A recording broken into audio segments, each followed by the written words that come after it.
Hello! Welcome once again to Northworthy Sagas and Stories. I am your host, the son of Folktale, Kier, and I welcome you once again. Please keep on watching. Please feel free to leave a comment. And don't forget to subscribe. Now then, there are many trades and professions one may pursue to earn a living, either here in Angleland or back in the lands of the Danes, the Swedes or the Norwegians. One may be a farmer, perhaps a craftsman, maybe a merchant or a trader. But one profession requires, well, a certain amount of foraging, travelling around in the local district. And, well, our story begins with someone who did a great deal of that sort of thing. A hunter. His name was Bjorn. And Bjorn the huntsman, well, he ranged all around the local area, even along a particular lonely stretch of road between two villages.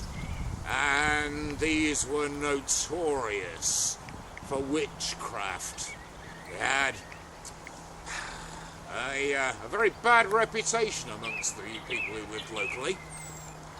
However, Bjorn, well, he wasn't scared off so easily, and on many occasions, if he was passing that way, he kept an eye out for any local game. Every now and again, he might see a hare or a duck there in the bushes, and he'd take a shot at it with his bow, but hadn't had any luck.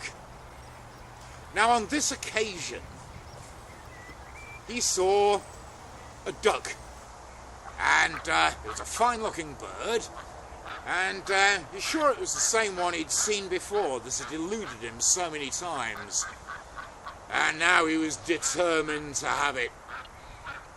Therefore, he followed the fowl through the woods all the way up to a pond, and the duck sat there in the water, quite unconcerned, while Bjorn strung his bow and took an arrow out from his quiver, knocked it to the string and took careful aim, and he loosed the shaft.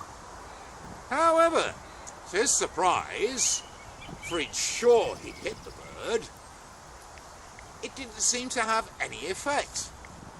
So he tried another one. He was sure the arrow had found its mark. Nope. The bird sat there as though it didn't have a care in the world. And now, the more Bjorn looked at that duck, it came to him that it was the incarnation of evil itself. The more he looked at its beady black eyes, it sent a shiver up his spine. The merest quack was enough to fill him with dread. Now, because his arrows had had no effect, he scratched his beard and he thought what to try next.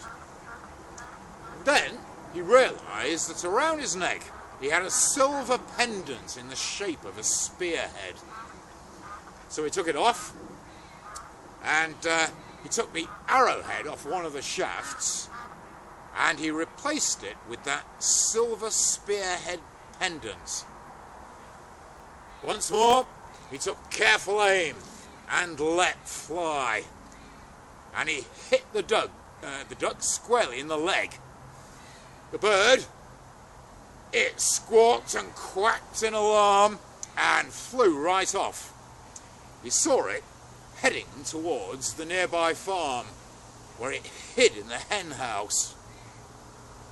So, Bjorn the hunter, he followed it, and he went up to the farmstead. The owner was working just outside.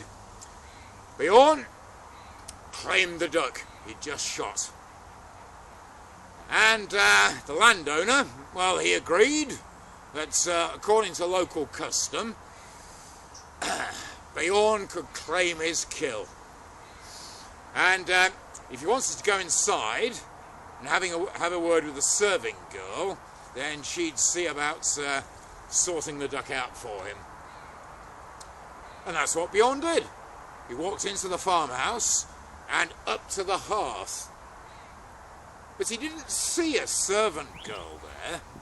Instead, sitting by the fire, he saw the most hideous old crone. And she was only wearing one shoe, and on the unshod leg, well, there was a wound streaming with blood. And she looked up at him and said, "Oh, this is nothing. I slipped and I cut myself." And with those words, Bjorn knew that he was looking at a witch and a shape changer. His heart turned to ice, and immediately he turned around and ran away from that place as fast as his legs could carry him. And that's the end of the story of the Huntsman and the Witch. Don't forget to follow us on Twitter, leave a comment, and click on the notification bell. Thank you.